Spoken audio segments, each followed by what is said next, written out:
Okay, I think we're recording, so we're good to go. So I'm Kendall Garten. I'm with Arts and Science Online. I'm an instructional design associate, but I did my master's and PhD at Queen's. And it was really fun to work with Michael and Jake on this presentation because even though I haven't TA'd in a number of years, it was always my absolute favorite part of grad school. A lot of people would talk about their research all the time, and I just wanted to talk about teaching all the time. So I love these kinds of things. Yeah, I did my degrees here at Queen's in history. Yeah, and I'll throw it over to Michael, and then Jake will introduce himself and do a land acknowledgement, and then we'll get started. Hello, everyone. My name is Michael, and I also work at Arts and Science Online on top of being a grad student, and I'm also working in an instructional design associate role, although at a decreased level from what Kendall's doing.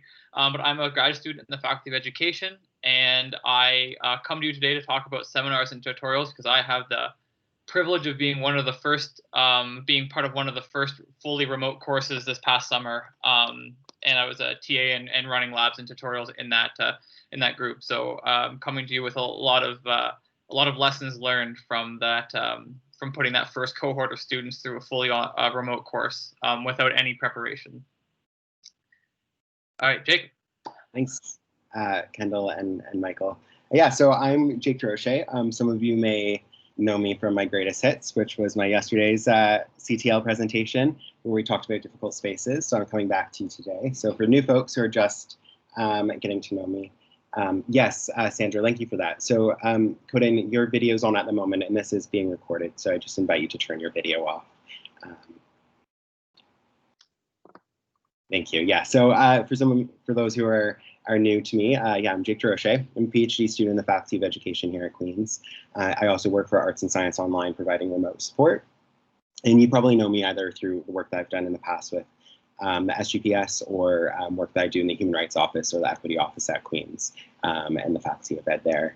And like Michael, I've been TAing at Queen's for quite some time. I did my master's in religion at Queen's in 2016. And I completed my MEd at Queen's as well, and now my PhD. So I've TA'd an obscene amount of courses if I try to tally them all up. And so hopefully I can sort of impart some wisdom to you all today. So I'm going to do a land acknowledgement. I do them a little bit more unconventionally than what some folks are used to. I think a lot about land and my connection to the land and the space that I occupy. The space that we're occupying here. And as I think about the privilege to be working on the territory of the Haudenosaunee and Anishinaabe people in Kingston, I also think about where I came from and the Mohawk territory that's just off of Belleville and Tyendinaga there, and where my ancestors came from and what it means to be a settler with Indigenous ancestors. And then perhaps I invite you to all think about where you're coming in from and the territories that you're on. The interesting thing about being remote is that we're now not all on Queen's, and so when we do land acknowledgements, we have to acknowledge the land that we're also learning on and the land that we've learned from. And so many of you this year will be working remotely, and you'll be working from different places in Ontario, perhaps different places in Canada or abroad. And so I just invite you to take some time to reflect on that and reflect on what your relationship is to the land and how you acknowledge that land and the people whose land that it is and what it means to be a colonizer of that land. And so with that, I turn it over to Kendall. We're just going to get our PowerPoint up on the slide. Michael, I believe you were going to screen share that. Wonderful. Perfect. And yes, there's our title slide, and you can follow us on social media for more information there as well. Jake's great on Twitter, by the way. I don't really do anything but retweet or like things, but Jake has much more interesting content. So if we could advance to the next slide, to begin, if you could just share in the chat, I know there's a lot of people, but point form or what have you, some of your concerns for the remote environment for TAing the seminars and tutorials this fall. If there's questions that you have, I mean, obviously you've signed up for this workshop, so there's something maybe you're curious about, something you're hoping we'll address, just share it in the chat. we were going to do this with a different piece of technology. Stephanie, perfect. Technology failing. We were going to use a different piece of technology, but then there's been some issues with Teams this week, so we said, let's just do it right in the chat. Lack of connection. Yeah, engagement. That's coming up, I think, 5 or 6 times in a row. Absolutely. Participation. Respond to your colleague. Yeah, and these are all things that at ASO we've been, and CTL, everyone's been grappling with over the summer, getting ready for the fall, or in the case of Jake and Michael, as they've both been teaching this past summer. Someone brought up that sort of those informal conversations that happen when you share a physical space, maybe on the break during a session or before or after class gets started. How do we recreate that in the remote environment? That's a communication with students. Yes.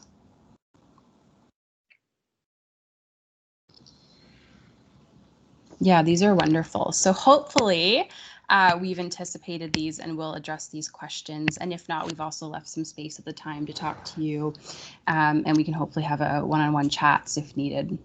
So if we can advance to the next slide. So for today's session, we're going to be giving you some strategies for synchronous and asynchronous approaches. If you can hit the next tab, please. A lot of these we've tried to make sure that we are addressing strategies that work for both synchronous and asynchronous, but we're also trying to tease out what are some of the differences there. If you can go to the next tab, we're also going to be working on developing your blueprint. There's a lot of different ways that you can approach tutorials and seminars. So again, we've tried to brainstorm what you might be having to address. Next bullet point, we also want to give some tips on creating accessible and equitable environments. There are some, we came up with some like kind of quick ways. We're trying to be cognizant of the fact that you have limited TA hours, but we found some strategies that can be kind of quick, but can make a big impact in your classroom. And then the final tip would be communicating with instructors and students, because especially in that remote environment, that is a important consideration. So if we can go to the next slide, we just want to start by doing a quick, something is good. Oh, maybe it's going to fix itself. We just want to do a quick overview of synchronous versus asynchronous, because these are these terms you're hearing us throwing around a lot lately. If you can click the next. So synchronous is just what we're doing right now. Real time, live, we're all here. And if you can click through the next 3 bullet points, they're instructor or TA driven learning for the most part. For the most part, they're happening over Zoom or Teams. But the big thing to keep in mind is that it's not always equitable. You're more likely to run into tech issues, as we've already had a little bit.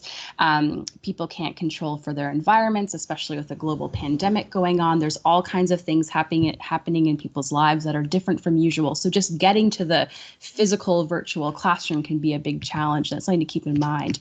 And if you can go to the asynchronous bullet points, obviously asynchronous is self-paced, it's student directed. So students are able to come on their own time to work with the activity or the information. Tends to be a lot more variety of educational tech platforms. But of course, you have to make sure you give students a bit of a primer on those.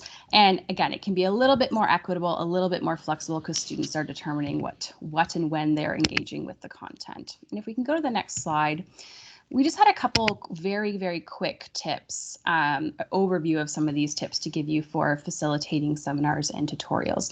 The first one you've probably heard before, including some Netiquette guidelines. One of the things that I love doing is creating a list of Netiquette guidelines on my own and bringing it to class, but then asking my students and saying to them, you've been in a classroom before, you guys have experience. So what do you think we could include on our Netiquette guidelines? And every time I've done this, there's been some really lovely buy-on and we've had some lovely conversation. And the students have always created a list that is far richer than anything I came up with on my own. So where possible, creating this together can be a really enriching experience. Where possible, breaking discussions into smaller groups can also be enriching. It can be kind of challenging in these larger spaces. Today, I think we have, 100 and some odd people. Obviously, not all of us can have a conversation, but if we were to break down into smaller groups, it could just be a much richer experience for everyone. Where possible, if you can think about what skills are needed in your seminar or tutorial for those larger projects. The other thing is to be explicit about expectations. I know when I first started TAing, I used to always tell people, what I'm looking for is quality over quantity. And that's kind of the line you hear a lot, but you have to think about what does that actually mean, though? That doesn't actually tell any students anything. So I had to really sit down and think about what do I mean by quality over quantity and break that down a bit. And then the next thing is to establish your presence, which I think is one of the things that a bunch of you popped into the chat at the beginning. And so if we go to the next slide, Michael's going to give you some tips that he has on establishing your online presence. Myself and turn that on. Okay, thank you, Kendall. Okay, so building your online presence. This actually, I was taking some notes about the chat, and this seems to be something that is important for a lot of people. And as we know, the physical classroom that we are used to, where you build connections through students through more than just words, it's really important to the way that we teach and the way that we build a learning relationship with students and within our seminars. So the first step to doing that is trying to recreate some kind of presence in the online or a remote or virtual learning environment. So presence sometimes might feel a little artificial through a screen, in large part because not all of us have our screens on. Not all of us are. Sometimes many of us are muted, and there are limitations to that. But there's also limitations on our part too on requiring students to have their camera on or to have themselves unmuted all the time. So building presence into your course then is trying to build some kind of feel into your seminar, into your tutorial that reflects somewhat of the connections you would have in your normal physical classroom. So some ways to do this are to post a course introduction or to post an introduction to each week, but into your on-cue space, your Microsoft Teams space. If your instructor has broken up your tutorial or seminar group into their own individual teams or their own individual space on-cue, posting regularly some kind of introduction to the week or to the course or something about yourself is a great way to show your students that you're there, that you're active, and that you're present in their learning. The next, create a welcome. Okay, the same, creating a welcome message. This can be at the beginning of the course. This can be each week. This can be for an assignment. This is really showing your students that you are there, you're active each week or each day, and shows them that if they need help or if they need to reach out to you, they kind of understand through the language that you're using in these messages about what kind of TA or instructor you are or might be. Okay, sending course announcements, the same. Next point, please. Providing meaningful and timely feedback. So this can be both for assignments, but this can also be for discussion posts or post-seminar or post-lab or post-tutorial.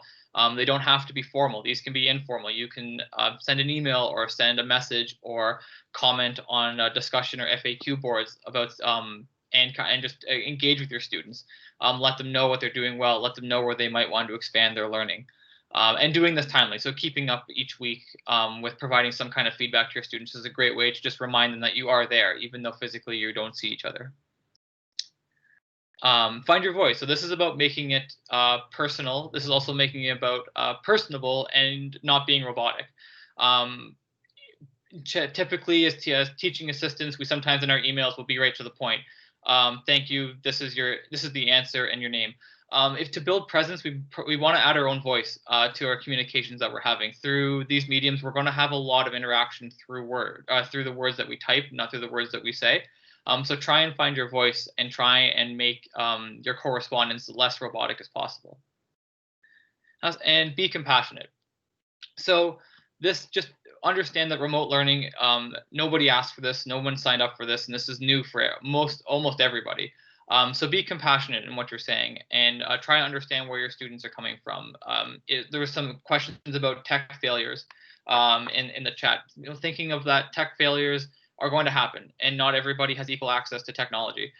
So be compassionate in your communications and think about where your students are coming from. And also in being compassionate, you might want to search through some of the answers or some of the discussion that students are having and look for pieces of individual or personalized information that you can then connect with students on later. Thank you. Next slide. Okay.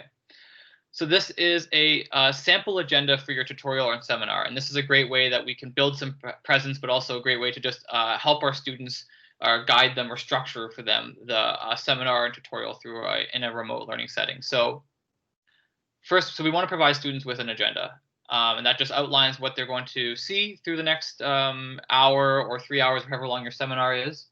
And you might want to start with an icebreaker, and these don't have to be complicated. They can be simple, such like what image are you today activities, or sharing a photo, or just talking about like what did you do last night, like something that any student can engage with, but that if they don't engage, that they don't have to give, say, personalized information about.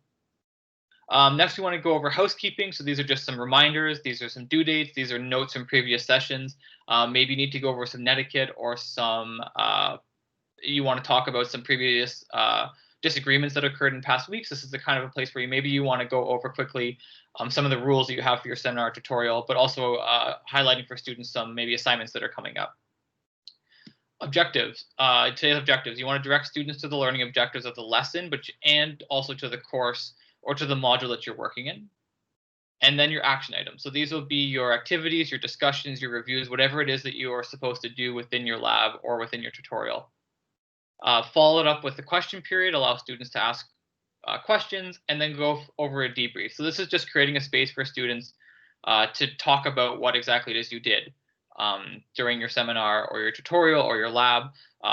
Allow them to go over what you've learned, connecting that to the objectives, and then try and tie that to what they are expected to do next, whether that be lecture, readings, or another lab or tutorial. Okay. Some facilitation tips. Next button, please.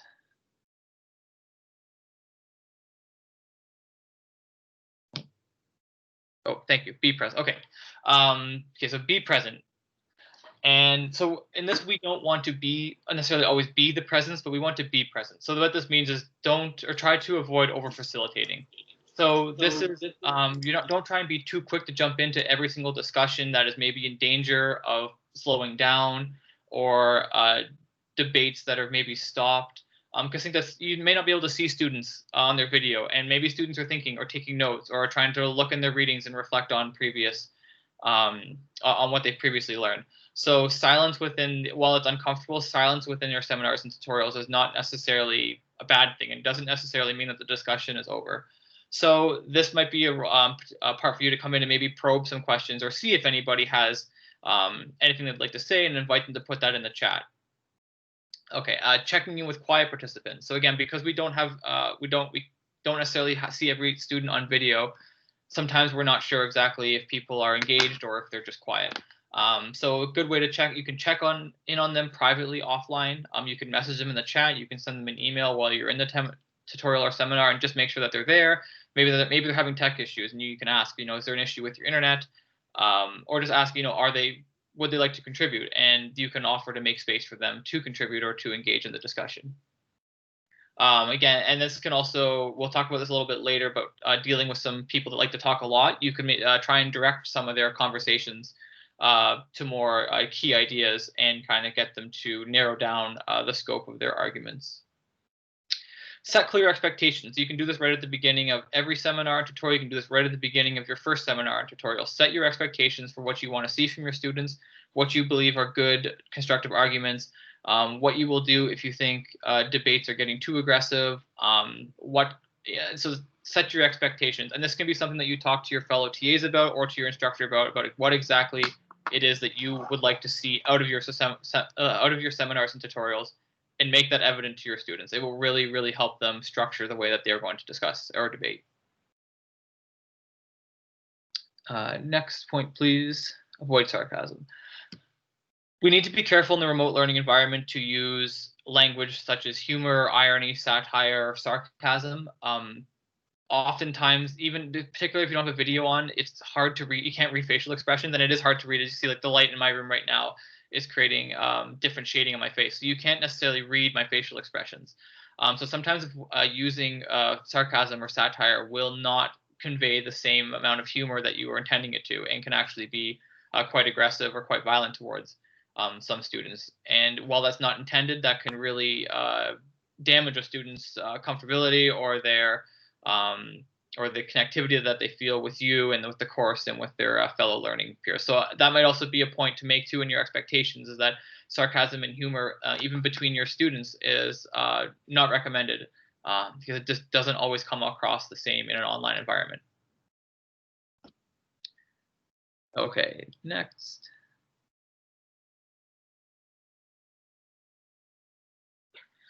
And listen.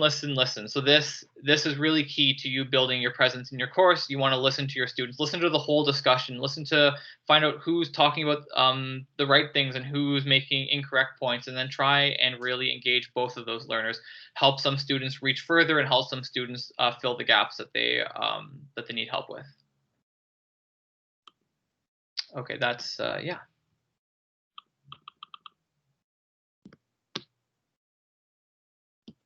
Thank you, Sandra. I'll go to the next slide, please.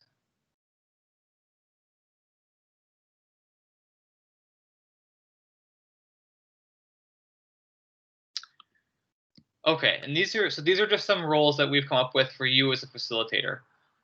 So focus. So these are some objectives or some tasks that you need to be just aware of while you're facilitating your seminars and tutorials. So the first one is focus. So you want to bring diverging discussions back on track. You do want to allow individuals and your students to explore topics. And as I said before, silence does not necessarily mean that a discussion is over. But once you kind of feel that the discussion has either reached its end or is starting to go off on a tangent or in a direction that is not conducive to the objectives you want for your session, you are in the role of then chairing this discussion and bringing it back to either a main point or moving it on to another discussion. Connecting.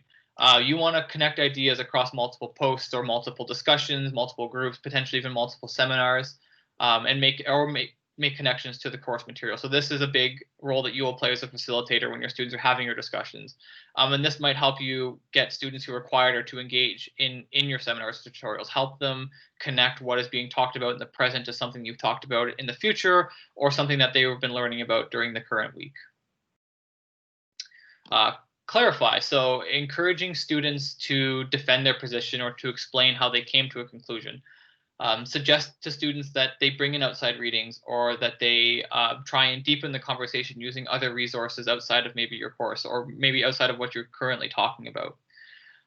But you also need them to want to encourage them to be specific about their evidence. And this is going to help a wide variety of students. It'll help the students who get it expand, and it'll help the students who need some extra help further develop their learning for this course objective. Extend. So we need to use questions to probe for deepened reflection and we need to question students' assumptions. So this is about you being prepared coming into the tutorial and seminar, having done the readings or an understanding of what you're going to talk about and the objectives that you're trying to reach in your lesson, and then having questions prepared that you can then ask your students to expand on their learning. And to be prepared for students that maybe ask questions that are expanding on what they're talking about to you that people don't have an answer for. So being able to extend their ideas and also question their assumptions is a great way for students to reflect on what it is they've learned and then move that forward into what they're going to be learning in the future. And then finally, summarize. And this was something we've talked about previously. So summarize the conversation, provide a meaningful end to the discussion that ties the threads together and signals that the discussion is coming to a close. And this can be for individual discussions, but this can also be for the wider seminar and tutorial. Again, tie everything you've talked about back to your objectives, and then maybe tie it to the objectives that'll be in the next seminar, the next tutorial, or future course learning.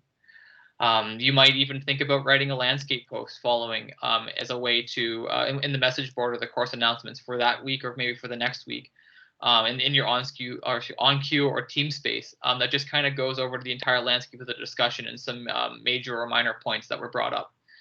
Another thing you could do too is you could have a student write that summary post, and that's a good way to either get students who are overly engaged or students that are not engaging enough. to engage in a weekly discussion. Tell them to observe, and that their job for that week is just to take notes and then post a discussion or post a summary to that to your on-cue space. Okay. Thanks, Michael. So if we can go to the next slide, and if you could hit the next tab, Sandra, thank you. We want to focus on the TA blueprint to give you some questions and some key things to think about when you're beginning your seminars and tutorials. And we recognize that seminars and tutorials look very different depending on the instructor. Some instructors just say, here's the topic, you have an hour, go do what you want.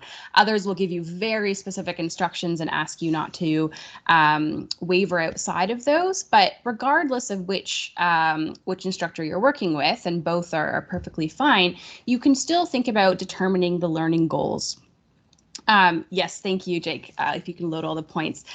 What are the learning goals? What are the skills that they need to complete some of the deliverables later on in the semester? What are the learning outcomes? So even if you're not developing the layout for the seminar, you can still be thinking about how you can be working on their skill building. And if we can go to the next bullet points. The next is just preparing a lesson. And so again, some instructors will give you a lesson outline.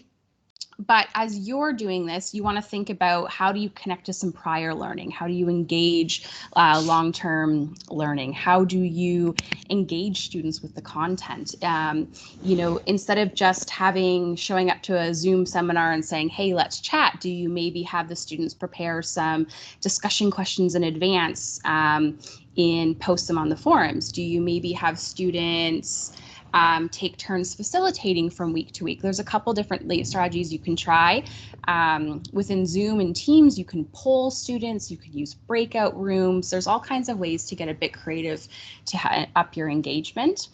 And as always, you want to make sure that your students, it's very clear what they need to be doing, what the instructions are. There's this phrase I've heard a lot over the last years. It's considering the students we teach now to be digital natives, and therefore they know how to do everything online. And I would be careful not to think that way, because just because people are used to and have grown up with the internet does not mean that they automatically know how to use every piece of tech. And then you also want to make sure that they have step-by-step instructions for what to do and clear due dates. Again, in this remote environment, it can be a little bit overwhelming for our students. They have things in so many different places. On-cue is being used and leveraged much more heavily than usual. And so it's not that your students haven't read the syllabus. It's not that they haven't tried to find the answer. It's that they're probably just very overwhelmed with where to look for information. And if we can go to the next bullet points. The next thing you want to do is look at your learning materials and technologies and make sure you orient yourself with the tech and know how to troubleshoot problems if they arise. Because regardless of how prepared you are, how many times you practice, something is going to go wrong with the tech. So for example, today our plan was for Michael to share his slides because my Teams has been being a little weird, and Michael at the very beginning kept getting kicked out of our meeting, and so Sandra is sharing a presentation that she hadn't seen before and hadn't planned on having to share. The slides are also going a little bit slower than planned. But so what I've done is I have the PowerPoint downloaded and beside my team so that if something is going wrong on the screen, I at least still know where I am. And then you want to think about facilitation. And if I can see those bullet points, the main thing to keep in mind is that whether you're in a remote classroom or in a physical classroom, issues are going to arise, and that's okay. You can take a break. You can take a minute to say, hey, you know what? Let me think about that. You can ask your students to take a minute. And you also want to meet your students where you are. One of the things I noticed over the courses of semester, or sometimes in the history program, we had year-long classes, was that the way the structure and format of the tutorial and the way my students were engaging changed over the course of the semester as they got more comfortable, as we built community. So it's okay if in the beginning maybe you're facilitating a little bit more, and then towards the end maybe you're letting them go off and direct the learning a bit more. But all you really need to make sure you're doing is establishing a positive learning environment, addressing things as they come up. If you tell students, hey, I don't know the answer to that, I'll get back to you, make sure that you get back to them. Check in with your students, as we've said. All those things can make a really big difference. So if we can go to the next slide, please. When it comes to preparing for your tutorial, and you can just go through the first 2 bullet points, Sandra. Again, we're trying to think of advice that applies to all these different scenarios that you're in. If you have other TAs that you're TAing with, it can be a great idea to meet up with them. Pre-pandemic times, I would usually say go grab a coffee and do something informal, but you can also just have a quick Zoom session together. You can create a team space where you guys can post questions to one another asynchronously. Jake, Michael, and I had one for this presentation, for example, so we could communicate synchronously when we had time, but we could also communicate asynchronously on our own schedules. You also want to make sure you're checking in with your instructor and clarifying expectations. As you TA more, you'll find that every instructor approaches working with their TAs differently and has different expectations about what happens in a tutorial or seminar. So it's a good idea to make sure that you're constantly continuously checking in. And if I can see the next couple bullet points, and as I said before, test the technology, assume that things will go wrong, and have a backup plan. It's never a bad idea. When in doubt and you're planning time, shorter is better than longer. I don't know if any of you had that Zoom fatigue, but I know at the end of the day, I'm usually exhausted if I've had a lot of synchronous meetings. So students definitely appreciate it if they're not in a session for, say, 3 hours. Really, if you have the choice, no more than an hour and a half is ideal. And if I can see the next 3 bullet points, these are things we've covered as well, but just double check that you've established expectations for your students. You've provided detailed but also simple and simplified instructions. And where possible, you've developed some discussion questions, because again, even if you have a type of seminar where you expect everyone to show up and just have an informal chat about the readings, there are sometimes things in life come up and people just aren't feeling as chatty, and it can be nice to have a couple just other discussion questions to fall back on. So then we come to during the tutorial or seminar, and Sandra, if you could move to the next slide, please. In general, you want to make sure that you provide an agenda, again, because this is a weirder space. You don't have the same body language, so it can be really nice, or people duck out and so you don't know that they're missing you saying something. So having an agenda to fall back on can be really, really lovely.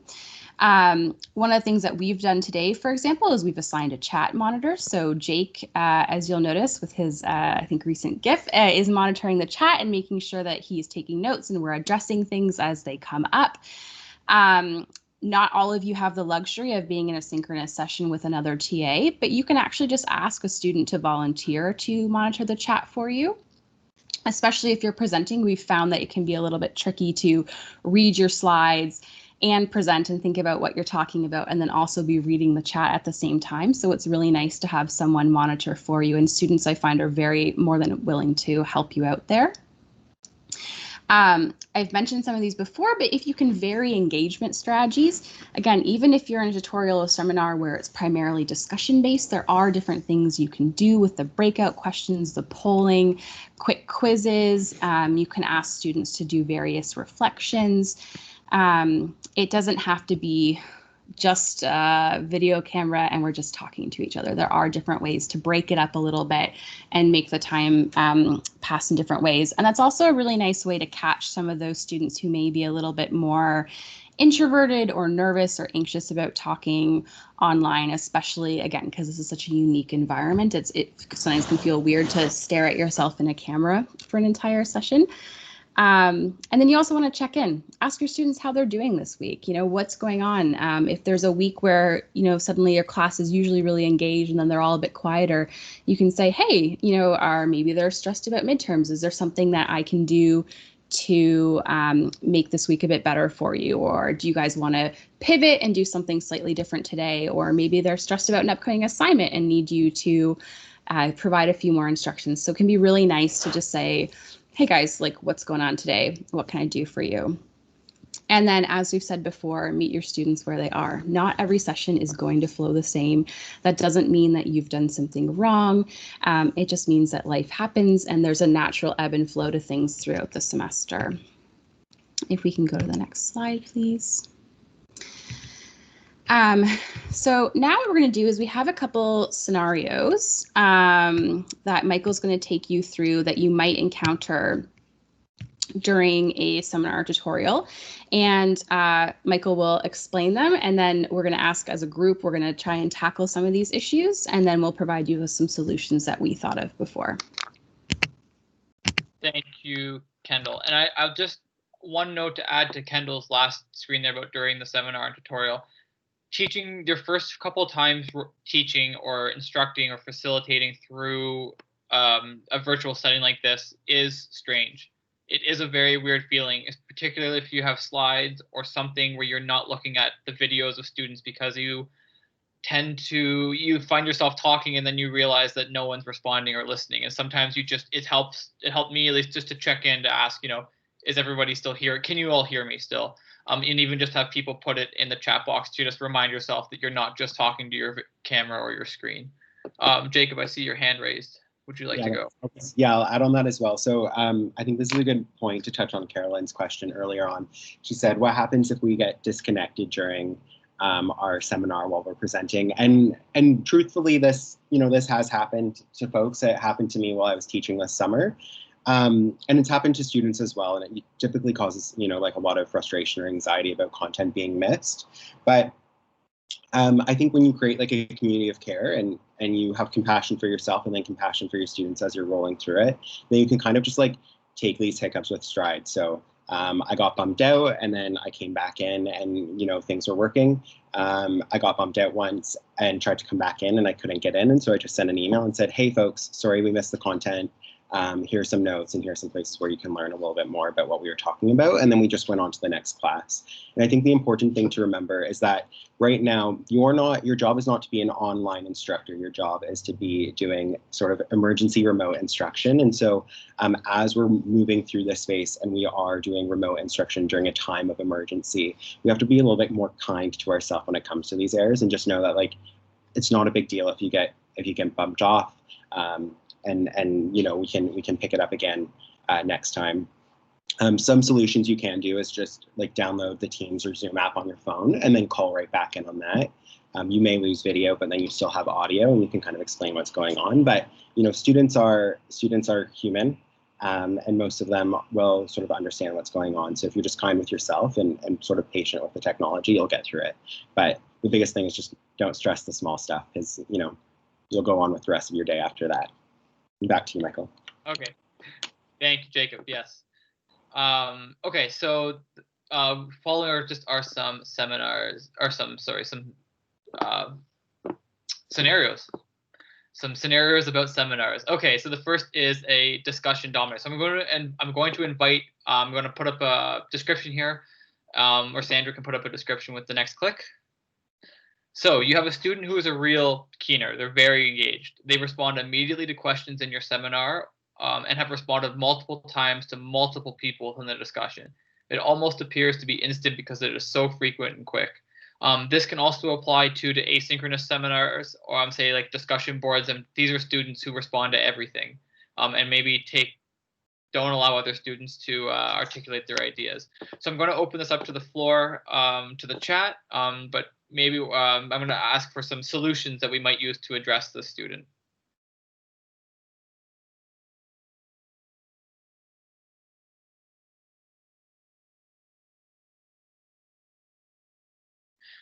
Yes.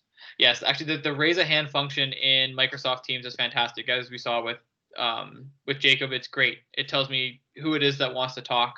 And sometimes people don't mean to click it, and it's a great way to get them to share.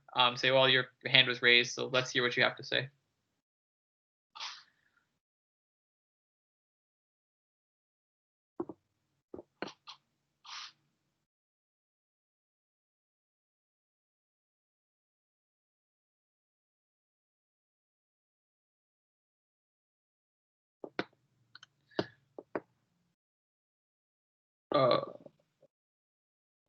I was just going to pop in and say, as we're waiting for people to potentially pop some ideas into the chat, one of the things that I continue to do to this day is I sometimes will have my cell phone beside me, and I sometimes will actually time. I used to set a timer for say 20 seconds because the pause to let people think and participate felt like an eternity to me, especially when I was first teaching. So I had to physically set a timer for myself to get through those 20-30 seconds to let my students digest what I'd asked them to do. And that also, Kendall, speaks to the expectations that we've talked about. So you can say that at the beginning of I didn't do this, but at the beginning of posing a question, you can say, okay, I'm going to give you a minute to think about this. And then I'll ask for your responses, and then maybe say I'll give you a minute to give your responses, and then we'll move on.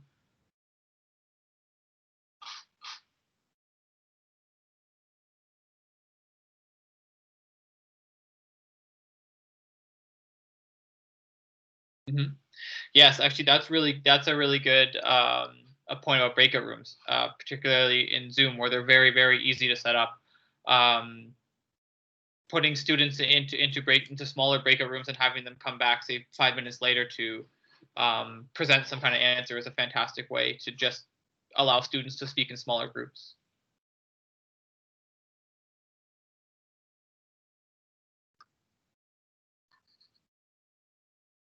Yeah, yes, Mark, that's great too. I think that's a big, as we talk about the silence piece, like the silence is also, it can be painful for students too, because people are kind of sitting around wondering if they don't have ideas or are struggling for ideas. They might think that you're just kind of sitting around waiting for something. So, but I think establishing that, there will be a time, we will have a set amount of time for you to really think about your ideas. So don't worry about if there's silence. I think that will really help to ease not only yourself, but also your students.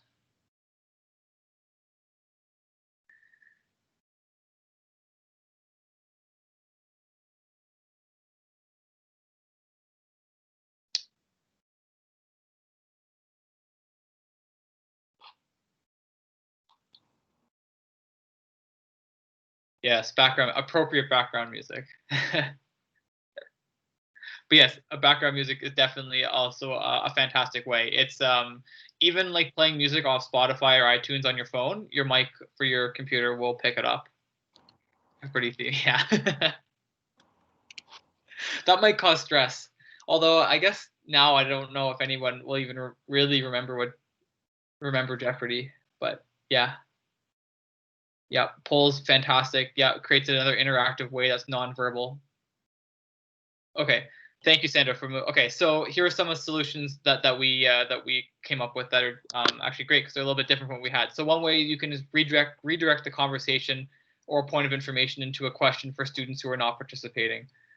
So this goes back to facilitation and connecting ideas. So taking what this one student is saying and yeah, it actually was brought up in the chat, directing a question to students who have not participated, and potentially calling on them by name or just saying yes, someone who has not participated, and rephrasing points and ideas made by the student to catalyze on other students' comments. So maybe this is the part about listening. So you, in thinking about what other students have said in the discussion, perhaps you want to take what this student is saying and connect it to a previous discussion or a previous statement from your seminar or tutorial. And encouraging the previous student to now comment on what the new student is saying, and hopefully then maybe that will open up a new window of discussion. And then, as we spoke about earlier about a student writing a summary for the end of the class, another thing you can do is you can ask that student to observe and take notes of the seminar and tutorial. That's a great way to get students who are maybe way too engaged to kind of slow down for a week and ask them to take notes and tell them that their job is to summarize maybe in 100 or 200 words what exactly you talked about during your seminar tutorial, and then post that to your on cue or to your Microsoft Teams space following the tutorial.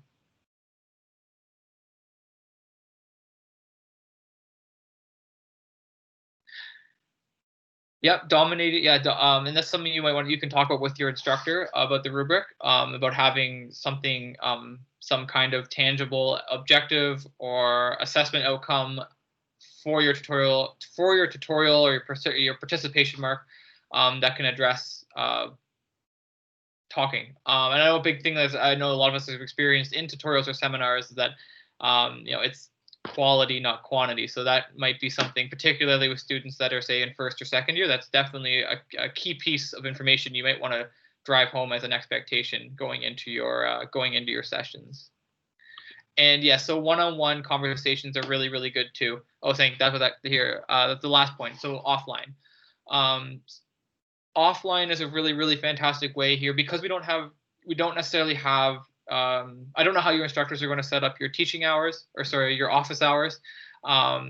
Some of you might have a lot of choice and have flexibility, but when you host your hours, or if they're on Zoom, or if they're in a discussion board, or but through whatever medium, using the offline function to communicate with your students is a fantastic way just to address that student.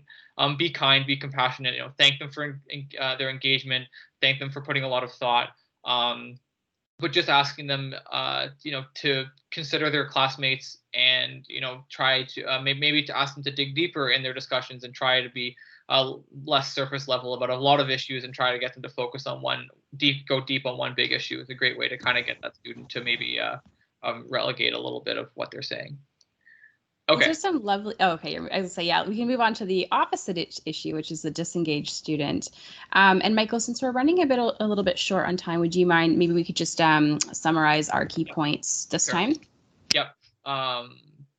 Sandra, you can. Okay, so this is in a small group of 4 students who are working on a group report using Google Hangout, Microsoft Teams, whatever medium they've been assigned to use. You receive an email from one of the group members that they have a person in their group who attends all the group meetings but hardly contributes to any of them and has not completed their portion of the assignment. So unlike a group member who just doesn't show up, this is someone who's actually there but never does anything. Sandra, can you? Okay. So email the group, each member of the group individually, and tell them that you will address this issue. Might want to think of coming up with a group contract. So this is just something that every member in the group signs that says that, yes, I will contribute this amount to the group. I will contribute each of the sessions. This group contracts, you can Google these. They're all over. They're very simplified, and they're basically just a way to have students become accountable to each other. And then schedule a meeting with the student individually to address your expectations for their participation, or try and identify why maybe they are not participating in the group session. And then last, speak to the course instructor about alternatives for the student. And that's definitely a go-to for this. Or speak to your other members of your teaching team and see if they're having other issues or any other solutions that they might come up with. Okay, next. Thank you, Sandra. So ending. So debrief. So we talked about this before, but debrief the activity. Go over what you did in the session, connect it to the objectives, and connect it to future learning. Create a space for questions. This can be formally done synchronously, like this, face to face. You can also invite students. Maybe you want to create a Google Sheet or some kind of other way, for students to engage with you asynchronously. Invite them to write into OnCue if there's an FAQ board, and invite them to send you an email, or schedule another quick Zoom or Microsoft Teams meeting with you. And then lastly, prepare students for the next activity. So just help them, help direct them if maybe they have readings or an assignment or a quiz coming up between now and the next seminar. This is a place just to, again, go over those things, connect what they talked about in the last hour, last 3 hours, and then direct them to what they'll be doing in the future. Okay. Next.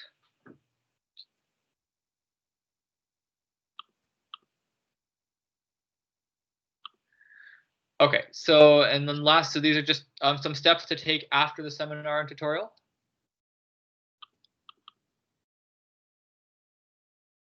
Thanks. So these are for you. These aren't for your students. This is for you. So reflect on your activity in session. What went well? What didn't go well? What can be improved? Are there students you need to reach out to for various different means? Are there questions you have that maybe you could ask your teaching team or your instructor? We should probably do this after every seminar and tutorial. As we talk about with technology, there are always varying issues. So yeah, so this is something that's going to be really important for you as an educator, is reflect on what happened. And then, are there any gaps in student learning that need to be addressed? And this can also be due to technology. It doesn't have to just be the content. Are there limitations? There was something in the chat earlier about being a chem TA and how much you be able to write out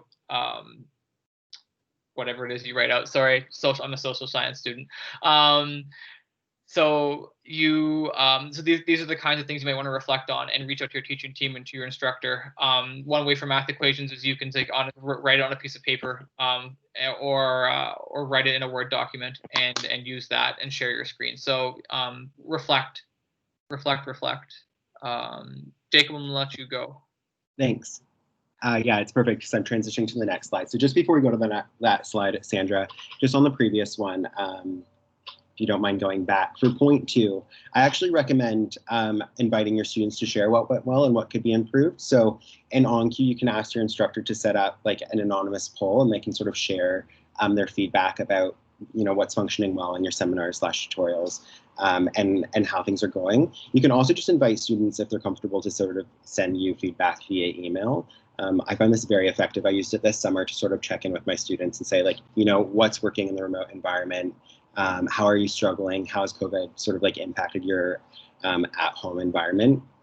And students are really receptive to this because it shows that you're extending yourself beyond just like a person behind a screen, and you're not just this computer voice, but you have this intimacy that you're engaging with your students in, and taking care of their well-being.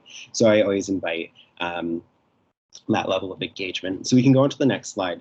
And this is just a few points on sort of accessible and equitable environments, and thinking of sort of AODA, so Accessibility Ontario Guidelines for teaching. If you're on an iPhone, I'm not sure if this is true for Android, but if you're on an iPhone, you can actually just pull up your camera, and you can use the camera function on this QR code and scan it, and it will take you directly to our suite of arts and science resources, where you can do our quick accessibility sort of workshop there. But some of the things to sort of keep in mind is using, 12-point font or larger.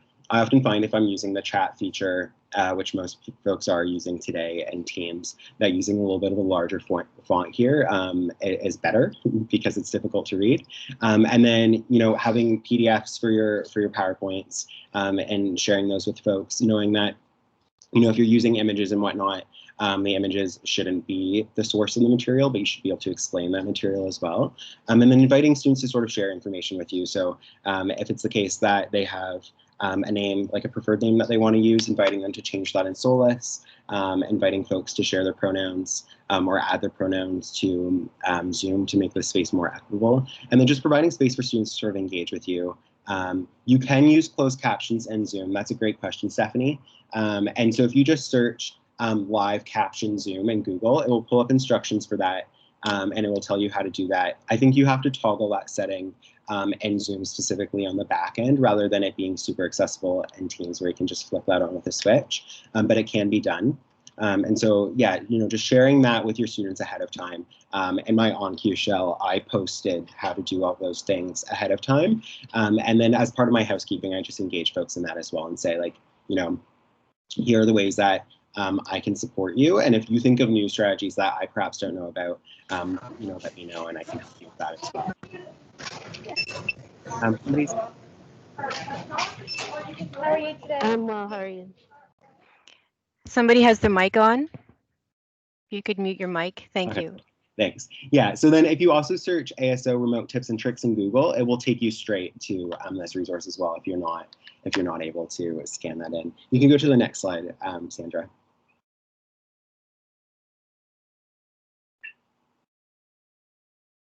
All right, and you can pop all this up on the slide there, and I'll just talk through them briefly. So one of the struggles with being remote is that you don't have like that sort of one-on-one connection that you might have had with an instructor when you were teaching in person last term. And so asking for expectations and constantly checking in on what those expectations are. Oftentimes we like worry about overwhelming our instructors, or that like we appear incompetent or not capable of leading the seminar, but it's always best to be on the same page. And so I find you can't ask too many questions. I'd rather a TA that's engaging with me rather than a TA that's worried about engaging with me, because for me, I internalize that as something that I'm doing wrong as an instructor if my TAs don't feel comfortable talking to me.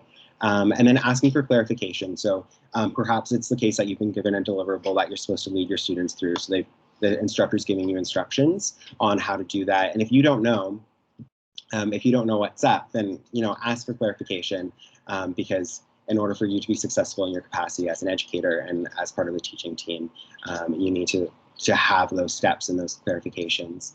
And then I always plan and assume gaps for from assignments and instructions. And so I assume that there might be a little bit of disconnect between like the main lecture and the tutorial. And so I always try to go back and like sort of fill in those gaps. Sometimes it's the case that a student's missed a lecture, but they've come to your tutorial or seminar. And so just anticipating that and recognize that there's some information lost there. And then the other one that we've had a few times is establish an informal TA team, so engaging with other TAs. If you're a TA in isolation and it's just you, this can be a bit of a challenge, but then relying on your instructor for a bit more support is good to know. And then one of the things just to keep in mind is to track your hours. And this is something PSAC, PSAC has a resource for tracking your TA hours. And just make sure you're keeping that in mind, especially in the remote environment. We have a tendency to do a little bit more work. So just make sure that you're sort of staying on top of it and you're not going over your hours. You don't want to sort of extend yourself and empty your cup too early into the semester when you're still required to do your job and engage with folks. And so just make sure you're sort of keeping tabs on that. And so some resources for you are, of course, CTL. They're here to help you all year, and there's fabulous people there that you can engage with. And then the School of Graduate and Professional Studies has peer advisors and peer support. And I worked with them in the past, and it's a great opportunity just to talk about all things that related to sort of professional development, and this is one of them. So just, know that you can engage with folks and that there are people there to support you and that you're not alone in this space. And so with that, you can go to the final slide, Sandra. All right, so that brings us to the end, and we'll just open up for questions. I know we're finished at 2, but I can stick around for a bit and sort of answer any questions that you might have. I know Michael took on that role and engaged with some of the questions that were popping up in the chat on the end. But if anybody else wants to sort of type in their questions, are there anything we didn't touch on as a team that we can help you with now?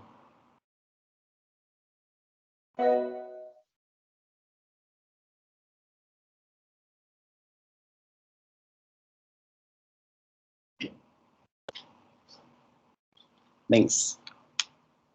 I'm glad this has been helpful.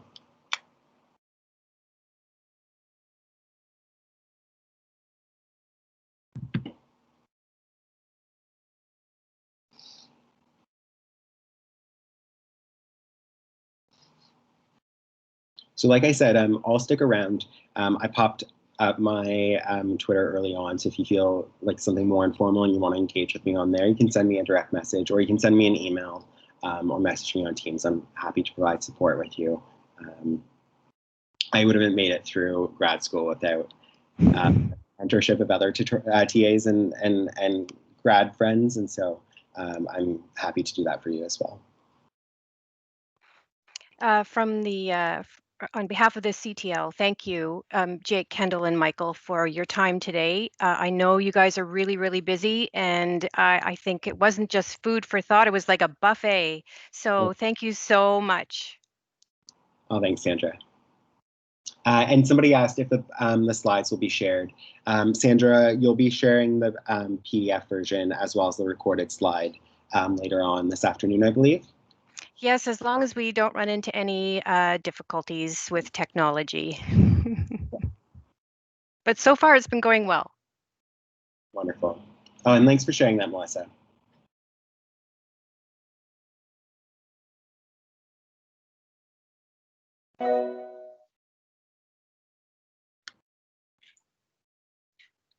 I do have the evaluation I'm putting in the chat again, but I will be sending that, Caitlin will actually be sending that out later today too, so you can fill it out then. But your feedback is really critical to us for future planning, and it will be provided to the facilitators. Oh, I'll stop recording.